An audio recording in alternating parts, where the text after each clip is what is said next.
लोकसभा चुनाव नजदीक है। चुनाव से पहले जम्मू कश्मीर को लेकर बड़ा ऐलान हुआ है। एक तरफ जहां जम्मू कश्मीर की किस्मत लगातार बदल रही है, तो वहीं एक बड़ी खबर कश्मीर से सामने आई है। सबसे चर्चित कानून सशस्त्र बल विशेष अधिकार अधिनियम को लेकर बड़ा अपडेट सामने आया है। केंद्रीय गृह मंत्री अमित शाह ने इस कानून को लेकर बड़ा ऐलान किया है। उन्होंने कहा है कि केंद्र सरकार जम्मू कश्मीर में लागू सशस्त्र बल विशेष अधिकार अधिनियम को हटाने पर विचार कर रही है। इस कानून को लेकर दावा किया है कि सरकार जम्मू कश्मीर से सैनिकों को वापस बुलाने और यहां कानून व्यवस्था जम्मू कश्मीर पुलिस के हवाले छोड़ने की योजना भी बना रही है। ऐसे में बड़ा सवाल है कि आखिर सशस्त्र बल विशेष अधिकार अधिनियम कानून क्या है और इसका विवादों से कैसा नाता रहा है। तो चलिए इस वीडियो के माध्यम से आपको बताते हैं। नमस्कार, मेरा नाम तन्मय है और आप देख रहे हैं इन खबर। आपको बता दें कि लंबे समय से जम्मू कश्मीर से सशस्त्र बल विशेष अधिकार अधिनियम हटाने की मांग की जा रही थी, जिसको लेकर काफी दिनों से विवाद भी देखने को मिला। वहीं राजनीतिक दलों और आम लोगों की कई सालों से इसको हटाने की मांग थी। जम्मू कश्मीर में सेना को जो विशेष अधिकार है उसे हटा देना चाहिए, ऐसा लोग वहां कहते थे। कई बार देखा गया इसको लेकर इसका दुरुपयोग भी होता हुआ नजर आया है। मीडिया रिपोर्ट्स में इसकी खबर भी है। इस दौरान फर्जी एनकाउंटर के भी खबर सामने आए। मीडिया रिपोर्ट्स की माने तो वो इसके पीछे मौलिक अधिकारों का हनन का तर्क भी देते हैं।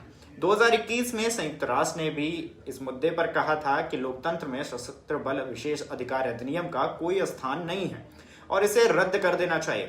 बहरहाल इसका दुरुपयोग के मामले इसके विरोध का कारण बनते आए हैं। सशस्त्र बल विशेष अधिकार अधिनियम के विरोध का सबसे बड़ा नाम इरोम शर्मिला का है। साल 2000 में मणिपुर में 10 लोगों को सैन्य बलों ने गोली मारी थी।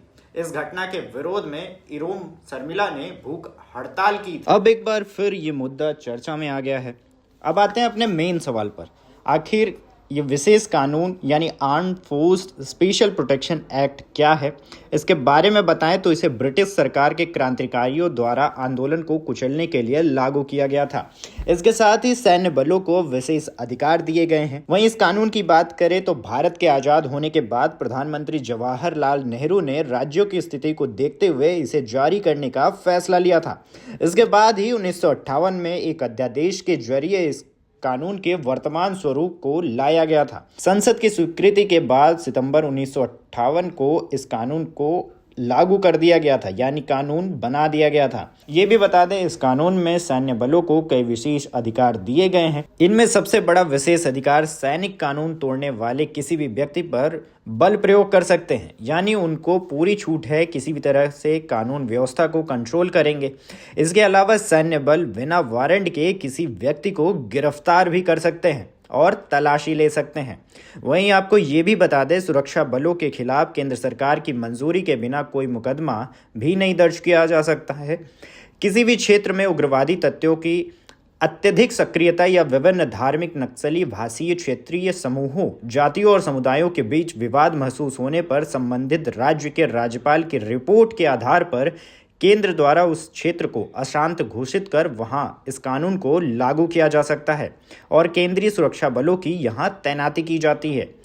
राज्यपाल को आधिकारिक राज्यपत्र में इस संबंध में एक उपयुक्त अधिसूचना भी जारी करनी होती है। केंद्र सरकार ने सबसे पहले 11 सितंबर 1958 को अलगाववाद, हिंसा और विदेशी आक्रमणों से रक्षा के लिए असम और मणिपुर में इस कानून को लागू किया था।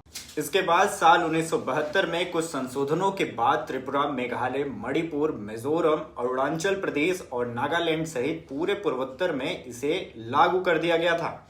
इसी तरह से 1983 में केंद्र सरकार ने इस कानून को पंजाब और चंडीगढ़ अध्यादेश लेकर आई और 6 अक्टूबर 1983 को इस कानून का रूप देकर दोनों जगह लागू कर दिया गया।